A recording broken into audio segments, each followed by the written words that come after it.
गृहस्थ जीवन आरंभ हो गया है तो गृहस्थी में कोई जरूरी नहीं है कि इतनी धन संपत्ति चाहिए तो ही सुखी रह सकते हैं, इतना अनुकूलता चाहिए या ये चाहिए, कोई जरूरी नहीं है। जरूरी क्या है गृहस्थ जीवन में?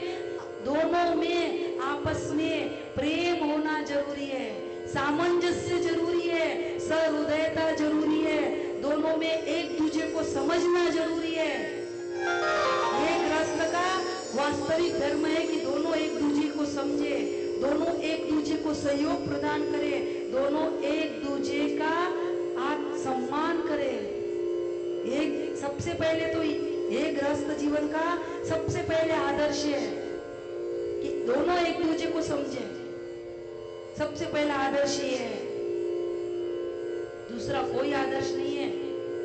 क्योंकि यदि संसार भी गृहस्थ जीवन भी एक गाड़ी है और गाड़ी के दोनों चक्के समान होना चाहिए, दोनों पहिए। एक गाड़ी का चक्का यदि बाइक का है और एक गाड़ी का चक्का यदि मोपेड गाड़ी का है तो बैलेंस ऊंचा नीचा होगा, एक चक्का बड़ा एक चक्का छोटा ना।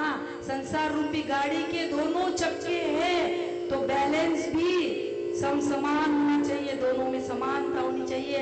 सबसे पहला आदर्श यह रखा राम जी ने अरण्य कांड के आरंभ में। सबसे पहले प्रतिदिन का नियम था कि माता सीता जानकी जी राम जी का पूजन करती थी। माता सीता, राम जी पति परमात्मा होता है, पति देव होता है, यह जानकर पत्नी अपने पति का पूजन करती है। माता सीता भगवान राम का पूजन करती है